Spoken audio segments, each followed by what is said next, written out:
Welcome to another episode of Let's Talk Tunnelling. Today's guest is Tusi. Kia ora, Tusi. Talofa. Talofa. Well done. Hey, Tusi, thank you. Thank you for coming in and being part of Let's Talk Tunnelling, sharing your knowledge and supporting, what I've been doing as well. You've very close to my family. I've known you for a few years now and you're very close to Dad. So welcome to my home and thank you.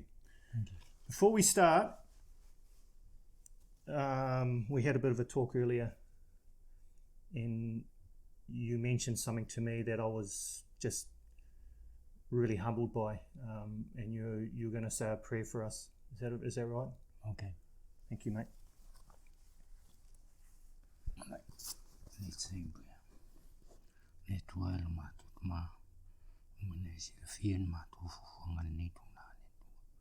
Ya talas mane nei ta pon ma tu fenga ye. Tu mau no fi ma tu wa ine fi fi vi ye no fi. Ala no so for Yesu. Amen. Amen. Thank you, Tos. This program for the safety and all the tunnelers around the world. Beautiful, mate. Beautiful. Well, welcome to Let's Talk Tunnelling. Like I said, this is another episode with Tusi. He's been in the game. Well, I found out now I met him up here in Brizzy on the Clem 7. So, Airport Link, to be honest, Tus. When you said, I started on the Airport Link, I assumed it was this one up here. But then actually you go back to the Sydney Airport Link. Yeah, that's right. That's yeah. right. But anyway, we're going to get to that. But please, I want to know a little bit more about you, and I suppose the audience would like to know a little bit more about Tusi, even your full name. Like I would have struggled to pronounce it. Yep. So your origins and where you're from, Tus. Can you give us a rundown, please? I would like to introduce myself to all the tunnelers around the world. I'm original from Samoa, and I came to New Zealand in 1979, and I live in Wellington for 10 years, and then I come to Australia in 1990. Good on you. Hey, Tus, so when you say Samoa, mainland, or what's the go there? Are you from a village, or are you from a small town, or what happened? What's the go? My village in Samoa is Toamua, which is about 10 km from Apia, the Samoan capital, and it's in island of Upolu. Yeah. So you come over, what did you say, 79 you came to Wellington, but so... When I got the opportunity to come to New Zealand, those days you need a work certificate to come to New Zealand, and I got that from my brother. My brother used to work in a factory in Petone, Wellington, New Zealand. So he was a foreman there, so he got a chance to send me a work certificate so I can come over to New Zealand. And those days you used to do the clear interview from the New Zealand High Commissioner, and I went in there and they asked me the question why I had to go to New Zealand, and my answer is simple. I just go in there for my future and the future of my family. So that's the reason why. And I went to New Zealand. I work in the factory in Rongotai. They call it Spartan Engineering. So I only worked there for 6 months, and I got the chance to jump into the construction, the civil side. So I start working in there doing labouring, form working, steel fixing, concreting, everything. Because how big's your family back home? Oh, how many kids in? I think my family is 11 kids but I think it's 2 or 3 adopted. Yeah. So you bring other family members there, and they come and your parents look after them too, eh? Yep, and my parents end up looking after all of them. Yeah.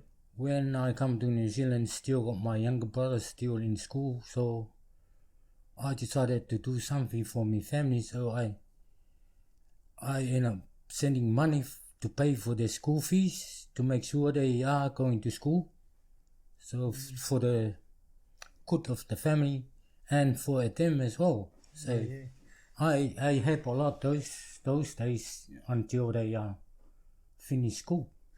And that's normal though, eh? Is that right? Or someone like yourself, like you said to the High Commission or to the New Zealand Consulate or whatever those people where you said, I want to go there because they asked you straight up, what do you want to go to New Zealand for? You said work, support, and my family. So when you say support your family, it's not just your own kids if you've got them. No. But it's your brothers and sisters, then their kids if they've got kids, your mum and dad. So there's a huge family. Huge family. Eh? During your time in Wellington, I believe, and I don't know how I'd do it. I want to get some of the rugby fellas involved. There's a story about you. I reckon it's famous, man. Well, the way you tell it is brilliant. I'm not gonna spoil it for you, but I want you to tell me the story of you with the Wellington Lions back then, because it wasn't the Hurricanes, eh? Well, no, it's the Lions. The Lions. So this is MPC game. This is MPC games. I remember they only play for the Renfrew Seal those days. Yeah, that's big though. That's massive. Any game back then. Remember the terraces used to stand up and. Anyway, Tus, please enlighten us on this day at the Cake Tin Athletic Park. On this day, what happened? Well, now again, it's no more rugby. It's no more Athletic Park. It's already gone now. But it was, I can't remember what year, but it's in mid 80s, like 85, 86, somewhere around there. I was a member of the Lions Sporters Club. So the Sporters Club, they got their own club inside the athletic park. So that day, I was on duties because all the members, they had to do duties. So I was on duties that day. I have to go into the car park, the C2 primary school opposite the athletic park. There was So a car park attendant. So you let the people in and they got to give you some money. I collect the money. You collect the money. So you're there at was the front $2 for each car those days. $2 to park your car for how long? Couple of hours? Yeah, it was game of rugby. So $2. Well, at least you got $2. Supposed to be $10. so you at the front gate of this big primary school. I open the gate and all the cars come in. As soon as the car park full, then I lock the gate. I take the money to the club, and I went there. Anyone stay back and look after the cars, or you just lock the front gate? That's front gate. Lock the front gate. Yeah, you can't. Nobody can stole it. Yeah. And then I went back to the club room, and the president said to me, "You got free raffle to sell." And you're supposed to have a strap in here to carry all these big meat bag, like, it's pretty heavy, but I have to go around. Hang on. So raffles for a meat pack. Yeah. So the meat raffles, like you have at the pub. Yeah. So you had to sell how many? 3 books? Three books. Oh, 3. I see. So raffles for 3 meat packs. Yeah. Yeah, righto. But I had to sell one at a time. So it's different raffle and. Oh yes. So sell one, get it over and raffle it, and then the next one. So you had 3. Jesus, you did a lot of work. So you were car attendant, car park, on a Lions supporters club, which is part of the club, but it's a supporters club within it.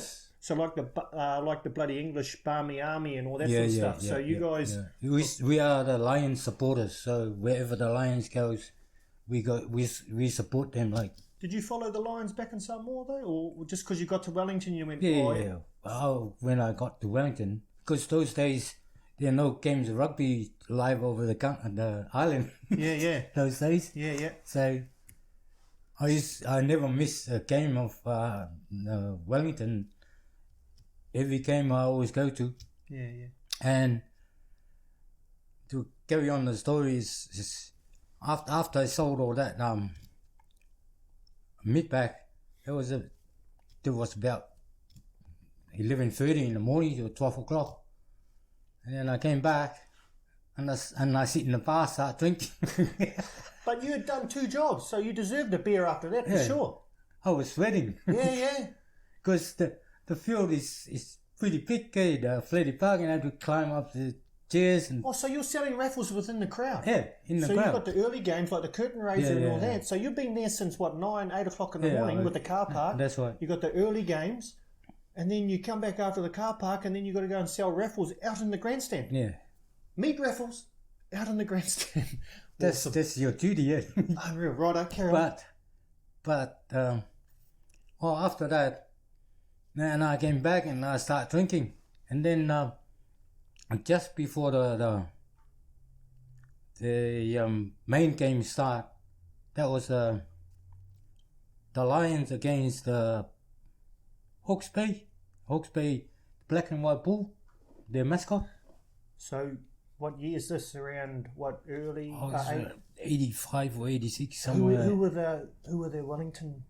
Well, that was Mixted and all that. Yeah, Murray Mixted, Benny Fraser, the winger, and Stu Wilson, Alan Houston, the fullback.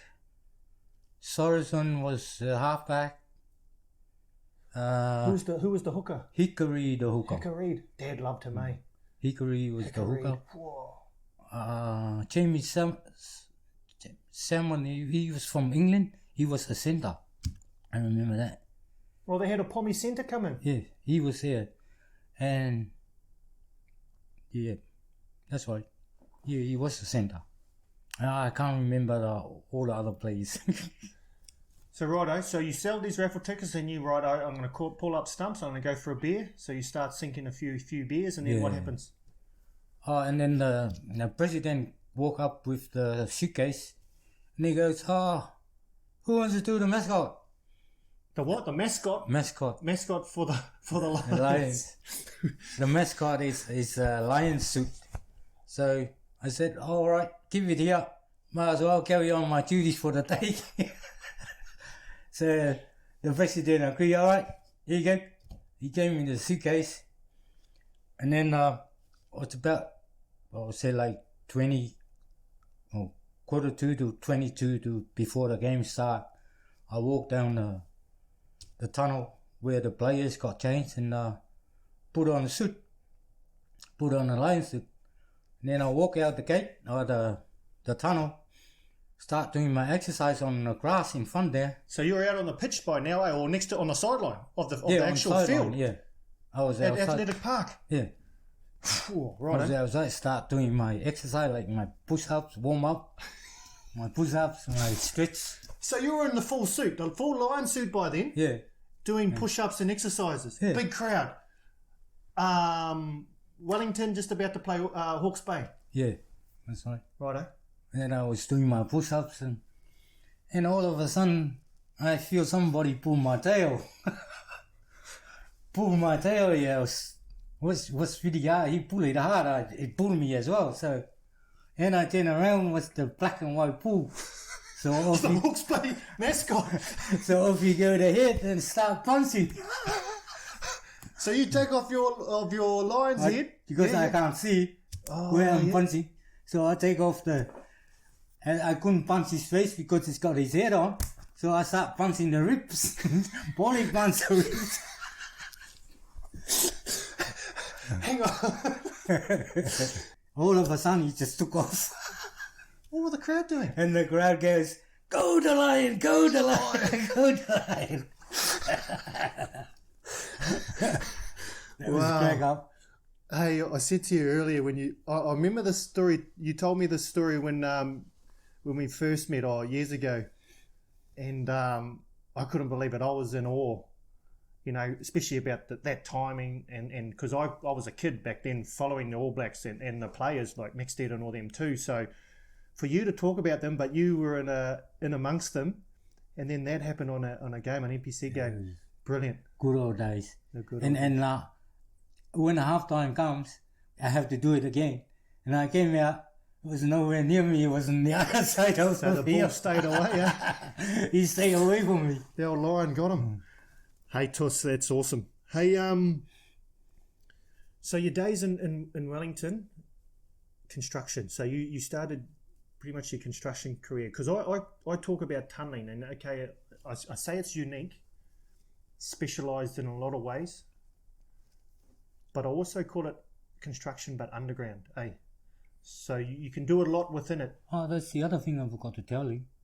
The only reason why I came to Australia, because in Wellington that year, I think it was 89, it was nothing. It's so like No work. no work at all. Yeah, no, used to be 10, 11 cranes in the town, and that year, all of a sudden it's just shut down. Everything was no work at all, no construction. And a person like you, this is why I wanted you to talk about your origins, because you don't only just support you and your partner. Then you've got this wider community back on the island, eh? Yes. And this is why it's so important, to understand fellas like yourself. You're not just here on your own. Well, you are, but you're working. But when I came here, I was single still. Oh, okay, righto. Yeah, okay. single. So then, yeah, like you say, opportunity-wise, did you have to go through the same work certificate, or even the interview you had to come to Australia? No, right. Because I was a New Zealander. Yeah. I really got me. Yeah. Plus, you were the Lions, the Wellington mascot. Did New you have that Zealand down on your citizen. CV? I already a New Zealand citizen. Yeah. And that's how I come here. When I came here that year, it was 2 weeks I got a job. Yeah, good. And plenty of work here, eh? So that was 1990. So, well, Sydney's always been buzzing anyway for work, eh? So, coming back then, so righto, let's talk about you arriving here in Sydney, or in Australia. In Sydney. Yeah, in Sydney. And then, so give us a rundown of those early days. Yeah, I was living with my cousin in Leichhardt at the time, and I was. Did you follow the Tigers? No. No. Righto, carry on. And I went to do my washing, and one day I was only in Australia for maybe 1 or 2 days. I went to do my washing, and I found a paper in there, and I look at where they advertise jobs, and I found they're looking for some steel fixing on the bridge in Menai. So I just rang him up, and he said, "Oh, come on Monday, we have an interview," and I got started on Tuesday. Straight into it. So only 2 weeks into Australia, and then bang, you nail your first job. I'll start working on doing the bridge. And steel fixing, or just general labouring? I went in there because it's advertising as steel fixing, but I went over there, we had to do everything. Yeah. Righto. So, a few years, and then you went down to Wollongong. You told me about this Wollongong stint, because I find this very interesting, knowing you for a few years now, but then you talk about this stint that you had down in Wollongong. Can you... Yeah, how I got into Wollongong, that's just they're building a oil rig, a really big oil rig for the company, Esso Oil Company from America, and Transfuel was building it, and there was a word going around they need a lot of form workers and steel fixing concreters. So one of my mates... Hang on. No, we're all talking. One of my mates, some people from Melbourne, and they end up wanted us to come over and as their crew. So I went over to Wollongong, and then we start working for them. And then something happened there, and Transfuel ended up taking over all the workers, and those contractors push them out. If they want to work for under Transfuel, they can, but if they no more contract, so it's good for us as well. Yeah. So then you were with Transfield, eh? And you worked on these oil rigs, building them, And they were barged out, eh? You told me they were barged out. So you built them on land, on the dock? We built them on the dry dock, and then they pumped water in it, floated, and there was all concrete. Yeah. And they floated, and then they towed it around the wharf opposite the BHP, and then we built the rest of it in there, the towers and drill rig and all that. Wow. I was working there for nearly 4 years. 4 years. 4 years. So, mate, bridges, steel fixing, carpentry, labouring, building oil rigs. Righto, mate. This is awesome. Let's talk tunnelling then, righto. Your first tunnel job. You worked on that bloody Sydney airport link. Yes. So that was before the Olympics, eh? They had to get this tunnel done right. for the Olympics. Yeah. Righto. So what year? And tell us a little bit about that job. I think I can't remember. I think I started there because my foreman from oil rig is Italian, Bruno. Yeah, and then he came over to the airport link and he asked me if I want to come. And I said, yeah, no worries. So you're down in Wollongong on this oil ring, and then they say they've got this job at Airport Link in Sydney? The oil rig was nearly finished. Oh, yeah, so timing perfect. Yeah. Yeah. It was nearly finished, so like bits and pieces. Yeah. Yeah. And my foreman comes to the airport link tunnel. That was in Tempe. They start ticking what do you call it? Site setup, like? Yeah, set up the where they lower the shaft. Yeah. The shaft or the box cut, like a box cut, like a launching. Yeah, launching. Yeah. Where they launch the TPM. Yeah, yes. Then, so that job there went from Tempe, which is, I don't know Sydney that well. Yeah. So that's past the airport, but then we're heading towards Central Station, aren't we? Yep. So that's that line, eh? Yeah. So so the launch site was from Tempe for what? From Tempe towards the airport and all the way to the Green Square. That's where the Green TPM Square come was out. where they pulled it out, righto? And from Green Square to the Central, they used the rotators to dig that. Wow, okay. So that was, you told me that was a TBM job, eh? That was totally different TBM as well, because that was the EPP machine that was under pressure. Yeah, we got them now though. But what do you mean different? Different brand or Heron Connect? Oh, I think that was the first one in Australia. Okay, righto. Yeah. Well, they have got a bit of water there. Hey, there's a lot of water. Yeah, true. So those machines are pressurised. We've had some fellas in like Buddha and all them explain about pressurising the head and working under that. Righto, Tuss. So your first tunnel job was on a TBM EPB machine, Airport Link Sydney. Yep. Going from Tempe to Green Square, pulled it out, used one TBM and then went the other way? No, or two one. TBMs? Or one? One. Oh, it is two. It's, yeah. One TBM and two trains go through it. Yes. Sorry, I got confused. Righto. Your first role, and what was your first job on that TBM then? What did you have to do? I was in the back of the TBM doing all the service, the pipes. I think it was about six pipes on that TBM. There was two pipes of a 400 and a 450. Those pipes they were used to bring the bentonite.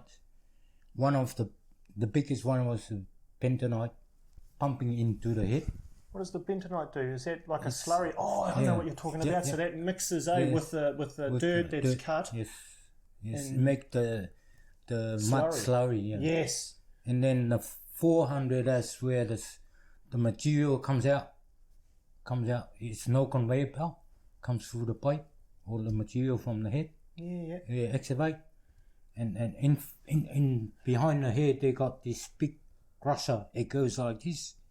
Push all the material into this 400 pipe, diameter pipe, and that's how they bring the material out, and it goes straight up into the treatment plant up the top.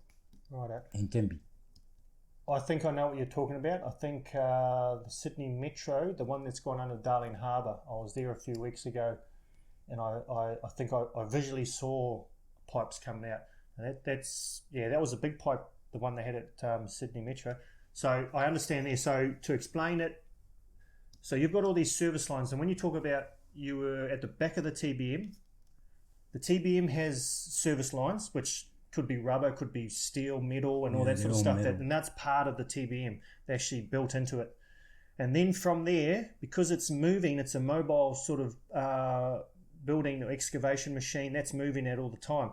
So when it advances and pushes away at its segments to cut the ground, the services that you're coming in from the surface or wherever it's coming from has to get extended. Yes. So your job was to extend pipes, which could be, what's the length of each pipe? 6 meter. So 6 meter pipe length of 400 steel. There was a 400, 450. 450. And the water return, so comes from the pumps, is 300. Yeah, right. And then the air line and the de-water and then cooling water. Yeah. So I think it's 6 bipolar. Yeah. So cooling water to cool the temperature for the TBM. Yep. You've got service water, which supplies water down there for dust suppression sprays, washing stuff down and all that. You had airline because you need compressed air. Yeah. Then you had your slurry, you had your bentonite. So a heap of pipes. So your job, if it's cutting really quick, is to quickly put these pipes up, connect it up. You only change the pipe when the machine stops. When you figure it out, because the width of the ring, the segments, it's about 2 meters. So you calculate it maybe every third ring to build. That's when you change your pipe. Yeah. So what you're saying there is the width of the segments that go in that the TBM pushes off is 2 meters. So because it's a 6 meter pipe, it puts in, when you get to your third segment, which is 6 meters length, when you're putting that in, that's when you go right over on. When third, now maybe the fourth, because the third is just 6 meters, so you can't. Yeah, so you push off that one. You push off that one, and when you stop to build a fourth ring, that's when you change your, because they got the flexible pipe goes with it. Yeah. So you still got the length of that. Oh, true. Roll. Yes. Of that roll, so it's. How much time would you have to make sure that you got your services up? So when they put in that fourth one, to push off that, and you're not really wanting to use that flexi because you haven't got much time after that reduces your time. When they stop to build that ring, you make sure you pick the ring builder doing your pipe, because as soon as the ring builder finish building the ring, that's when the machine start again. So it can't start if you're not finished joining your pipes. This is awesome, because when you think about processes, timing, sequences, you're going to get everything right. You got to get everything right. Man. So, and usually, in a lot of cases, and this is why I wanted to bring you in, this is awesome. None of those cycles can work if one of them fails. Yes. Or one of them's lagging or one's behind. Yes. Because then that's the knock-on effect for the next one. In my experience, and what I've seen and talked, the people I've talked to, the guy behind the controls he's the one that's in control of everything. So the pilot, Yeah. You might have your shift bosses and all that, but they're managing and supervising, making sure everything's up and running management-wise. But you've got this pilot. Every part of the machine is all important. Every part is one little bit is very important, because one part failed, you can't go forward. Yes. So, yeah. So everybody's gonna stand up and do the right thing and make sure you're on time. And so, and the other thing with these two big pipes that I was telling you, they have they call it a big, because all these material inside this pipe. When they stop the machine, it's still like they're still inside the pipe. And when you open the pipe, they start coming back from, you're pumping out. Yeah, so it's pumping out, but then if you open it, you've got the back feed. It might... Yeah, even you got the return valve, the valve closed, but it's still stuff in there. That's why they use this. They call it the pig. Pig. They got a rail on the wheels, and you bring them in to the pipes, the big pipes, 2 big pipes, the slurry and bentonite, and then they push it together, and then they push the pig inside. Push it, say like 20 meters back, and then you quickly join these 2 big pipes as quick as you can, because sometimes you can see the pigs coming back. Right. You can see it's coming back. Yeah. So you gotta be quick. Yeah. So having everything in place is crucial, at the back end. So like you say, it's a crucial part of the overall sequence, but then there's the sequences within your own role. So, having pipes ready, having clamps ready, because you've got the Victolic clamps, haven't you? Or you got how do you... Vertical. Yeah. So you've got the clamps that bolt together. So they've got the 2 bolts. We got a monorail crane. You just put in the middle of the pipe. You hook in the middle so you can maneuver the pipe. Yeah, so you've got this gantry crane, mono crane, that sort of runs on a rail, and that comes down with a chain block, picks up your pipe in the middle, and then you can manhandle it, because those pipes are heavy, Yeah, you only use one chain, because if you hook both in there, you can't maneuver the pipe up and down or side by side. So one chain in the middle is really so, and one fellow at the back of the pipe holding it, so you adjust it. Yes. You tell him up while you put in the... Oh yeah, because you've got your permanent on the side of the tunnel set, then you grab this new one, and he's manoeuvring at one end, so it's lined up, and you're here with your clamps ready to go. Yeah. So as soon as he gets it lined up, bang, you clamp it on. Put your rubber in, clamp it. Yeah, because it's got a rubber seal within this clamp, so that obviously keeps the 2 joins together. Yes. So then you have a rubber flange that goes... Yeah, the rubber goes on the top of that ring. Yeah. The pipes, it's got the ring on it. Yeah. So you put that rubber right in the middle of it, make sure it's... And then you clip your bottom clamp. Yeah. So you go underneath, so your bolts are coming out. So you've got your wall of your tunnel. It's not much gap, though. No, there's no gap. Yeah. So what you're trying to say is you line it up, bang, you come in with your second pipe. So it's round, you come in with your second pipe, boof. But prior to that, you have your rubber seal. It's pushed on this one that's already permanent, or do you go on the one that's not, that you're moving in? Does it matter which one you have your rubber clamp over? No, as soon as your pipes comes together like that, you already got your rubber on the old one. Oh, so right. So the one on your wall, you actually put your rubber seal over that and you push it over. Yeah. So it's not half and half. You actually push it over to the end. Yeah. So then when your other pipe comes in, and then push it over. It's steel on steel. Yeah. But then around, like you have this ring, which is like a lip that goes around the end of each side of that 6 meter pipe. Yeah. So what that lip does is it steps up. So what happens is you close it together, steel on steel, and then you force this rubber over. So this rubber actually comes over and seals over both the top of it. Right on top of that joint. And the width of that is exactly the same width. And the lip of that ring, that's where your clamps clamp into. Yeah, so that lip, so this clamp actually comes over with a hook thing like this. Yeah. So, but like you were saying, Tuss, you get your bottom one in first, and then you have your bolts out. When you put the bottom one, make sure you put the nut in it while you're holding it, and then bring it up. You got the nut on it, or the bolt. Yeah, so the bolt comes through, and then your threaded bit is on this side, So, and then you clamp the other one on top. Clamp the other one over top, so there's half and half. So then your steel pipes through here, connected together, rubber seals on, bang, bang, bang.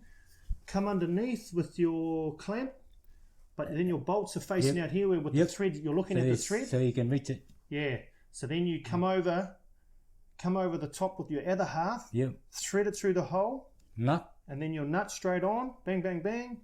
And then that's why zip. But oof. That's all the experience. When you tighten it, you're not gonna tighten the bolt, the first one right up. No, you tighten it halfway into the other one halfway, and keep banging with the hammer, then do it again. If you tie it one way, that means you hell of a job to trying to push this one up. Because there's only a little, there could be a little gap. So if you tighten the top one up first, it might pull it over a little bit, So then there might be that gap. And these tunnels, like you say, they are long, and you don't want leaks. Any little drip of water could compromise the integrity of that pipe. So then bang. So like you were saying, Tusa, you just go bzz, bzz, bzz. So top and bottom, just so it comes in evenly and balances keep out. Banging the clamp, make sure it's dropping the lip of the pipe. So make sure it sits right in the position. Yeah, so it's firm in there. As soon as you're sure it's on the, and then you better kind of ride up tight. So that's it. Bang. So bang bang 6. Making sure that you've got your timing right with the advance of that 4th ring, because you have got a little bit of leeway, but you don't want to use that rubber hose. You want to be making sure that you've got your timing right. So then it refers to the timing of the segment erectors, or how they get their segments in, and then that push off. And that time with that push off is crucial to make sure you're getting your pipe work done. Yeah. So then your prep work to make sure that you're ready for that advance on that 4th ring. That's right. It's crucial. Sometimes you come in your shift and the pipe's way out there. They didn't do their job, It's busy walkway. Yeah. It's always the other group, right? It's always the other group. That's the problem with tunneling. You come in your shift, the pipe's way out there. So how do you fix them up, Tus? How do you fix those fellas up that won't bring those pipes up? You tell us. How do you fix them up? You take them in and you put them in a ball suit and then you give them some uppercuts,